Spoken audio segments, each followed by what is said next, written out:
Good morning, everybody. Even them feathery fellas out there saying hello. 76 today, about a degree warmer than yesterday. It just sequestered more wattage into the cottage kind of deal. That's what this is all about. But as the cold pushes back, when it gets colder and colder outside, it's going to be harder and harder for this part, the tank, in to keep it that temperature is what I'm trying to get at, or above. Because in the daytime, that it'll go up to 100 degrees. It used to go up to 109 back when it was like 30 degrees at night, or ish in that neighborhood, maybe. But it was doing real good, but it could get to 109 in the day. Now it can no longer do that, is what I'm trying to get at. It struggles to get over 100.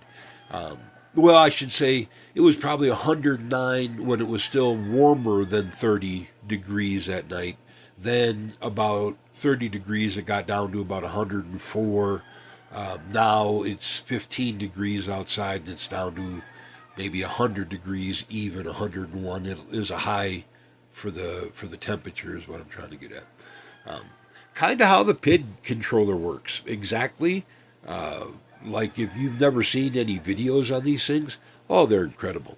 Like if you want a stepper motor to point in one direction, you can torque it, twist it, and it'll automatically go right back. They can literally control everything, not just heating elements. A PID controller is a wonderful device, y'all. And the programmable logic controller, oh my word, that is a redneck hillbilly's dream. Especially if you a backwoods Einstein kind of fella that just builds shit, you got to look into those. Oh, excuse God, that choked me up. You got to look into those. I cannot be more serious about that. And the comment about the sheep thing with big predator dogs is a sheep, they can hear. That's why you only take like 2-mile shots to get to a ram sheep, because they know you're coming way before you ever get near them. I don't know how good their eyes are at night, but I do know when the sheep ears were like radar, and the dogs would basically watch that, because the sheep would be turning one ear one way, one ear the other way, but the second it heard something, both ears would go, and the dogs would just jerk. I mean, like hard point, like for me to say go. You know, I mean, they were asking, and but all on the sheep's ear, and it started out with a baby that just was an escape artist, and every time I would leave, it would leave with. I mean, there wasn't no getting around it, and then it got big, is what I'm trying to get at, and then there was two, but yeah, well, not really two, because one came with regardless. The other one stayed in the pen that it was like put into. There was like 3 paddocks of pens that we had, but the one was, he was a fuzzy dog, is what I'm trying to get at. He didn't understand why I didn't let him in the house. Bless his heart. Bless his heart. But he was really a good predator hunter. I mean, the dogs were nowhere near that perceptive. I mean, this is night and day level difference in perception, what the sheep can do versus what a dog can do. And a dog is really, really, really, really good. So, get what I'm saying? The sheep is the deal. But let's get off that. But that's what the comment about the sheep was about. They are like a miniature fuzzy radar, is what they are. And they're hyper, like afraid, or hyper weary or whatever. That even amplifies it even worse. And the dogs can figure that out. Like, they don't even need to be trained. They watch those ears. They watch the sheep. Because the sheep doesn't move. Just the ears move. The sheep just acts like, oh shit. And it stands there, and if it gets too scared, it'll fall over like a goat does. They're odd animals, but the dogs can pick up on it really, really well. Yeah, still not hooked up. Probably not going to be until the end of the week-ish. The bad weather that they were calling for, that like -9, that's no longer in the forecast. It's like 15 now or something like that. So that's reasonable. These nights have been 20, 15-ish, but no wind. if the wind kicks up, that's a pretty big difference. It still stays pretty warm because you can't. The wind doesn't make the floor temperature go up or down like a penny's worth. Is what I'm trying to get at. The clouds do.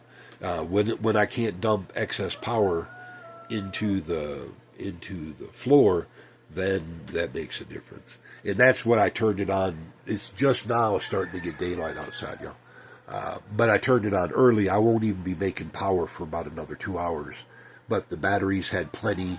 I think they're about 26 volt, 26.4 is the static level. Yeah, that's what I was reading. 26.4 was the static. This one is pulling it down 25.7. But to be honest, it's a 25.6 battery pulling a 2 kilowatt load. You know, I mean, that's just a lot of battery, y'all. That's those trolling motor golf cart replacement batteries or whatever. Big, man. That's tough stuff. You can get one of these the same size exactly, like half as many amps. That's 48 volt that they put into the golf cart. This is more like trolling motor, but it's in that style is what I was trying to mean. Because it'd be this exactly the same box, but 48 volt, just half the amount of amps. The big one I was talking about, it's in a box that if you took these two and then stacked them right next to these two, that size box, it's 48 volt and 33 kilowatt hours of power. Insane amount of power, like crazy. 628 amp hour on the amps and 48 volt. Like 3,500, but you got to build them yourself. Maybe 4,000, with import and all that. And that was including this ridiculous clown show shit with the tariffs and all that crap. It's wickedly reasonable, is what I'm saying. I would probably go and buy one if I wasn't like paying back the Citibank for this. I can't say enough about these people. They're great. And the whole time I was running up the tab on this, they said, oh, if you need more. Matter of fact, on the thing over here is one of their, their offers or whatever, to like double what I was doing. And it was like, no, I'm perfectly good. I'm happy to get close. And I wasn't even maxed out. I was just getting close. But, I appreciate everything they did with the money that they've allowed me to do this with. And especially just on a signature. I mean? This ain't a mortgage. This is just signature. So, but I did appreciate, but nothing is for free. I'm paying it all, even with interest is what I'm trying to get at. Not very much. I got to give them. Their offer was great. It's like laughably low is what I'm trying to get at. Compared to some of them I've seen. Some of that stuff is scary high. But good people is what I'm trying to say. Yeah, we're already getting hotter in the tank going into the floor than what's coming out. So everything's working this morning. I did start looking at a new tank because I've been looking at a new inverter and all that jazz. 500 and like less than $600 delivered here.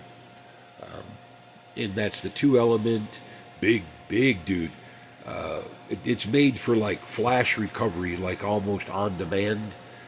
It has two 5,000 watt elements in it, which I will not be using. I don't have that kind of power, but I will throttle it back and then throttle back the voltage on one element to keep the floor through the night is what I'm trying to get at. And the second I get two more batteries, I'll keep it going through the night at an even keel. I'm not gonna like one of the big monster batteries that I talked about. That would do it by itself, or two more of these kind of batteries is what I'm trying to get at. I got to make sure that you're looking at the same place that I'm pointing. I do that all the time. I'll be pointing off camera, but you'll be looking over here, and I'll be waving and pointing and circling, and it's like, oh, you dumbass, because I don't like look at it the way that y'all can. and it don't look the same anyways. Like for me to point at that bowl, well, that's pretty even or pretty close. But there's what it takes. Oh, you can't tell because I'm the one seeing it. Duh. Okay, um, y'all just never mind. It's sometimes I forget perspective is what I'm trying to get at. Yeah, I just forget. Oh, in the moon comment, what was that? I believe that's underneath it's somewhere around the south pole of the moon, what faces away from us. There's like a 2 billion ton blob of metal or whatever that's underneath the crust of the moon. They found it like back, but but yeah, that's about all that about the. Um, but anything, how to say that? One, the moon isn't shaped like round. It's not a marble. It's more like a lemon in space, I guess, is what you'd call it.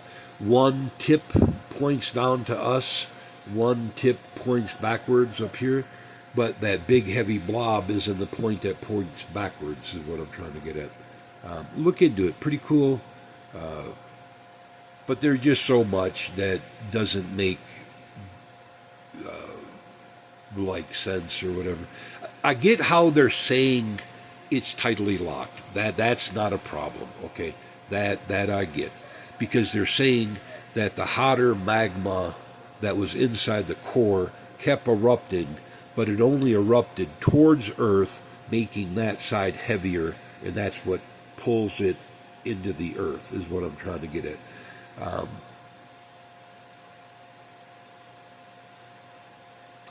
I can't.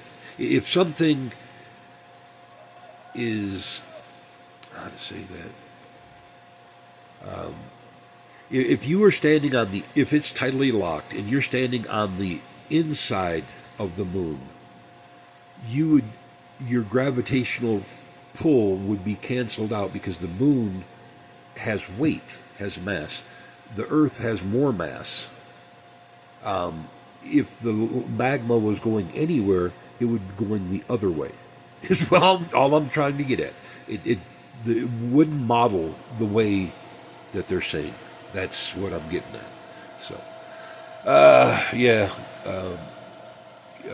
yeah. It's not model. It's not. It would not model that way, because if the Earth doesn't just spin on a nice flat pile or a surface of water, it's not like that at all.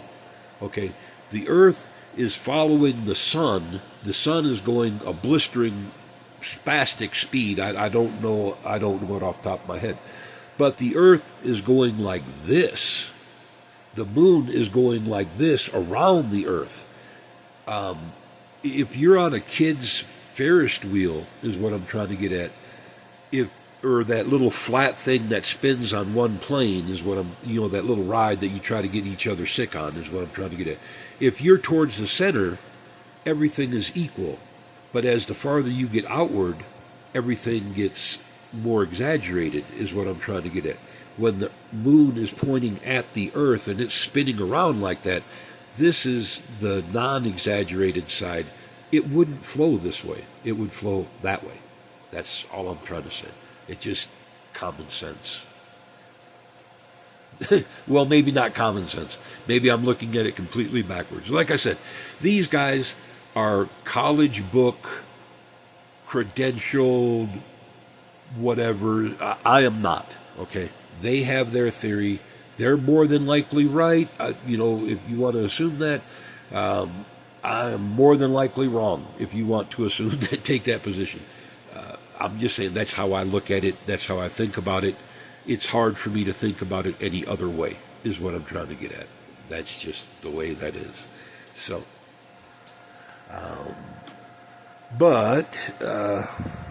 well, today's been a random, wild talk.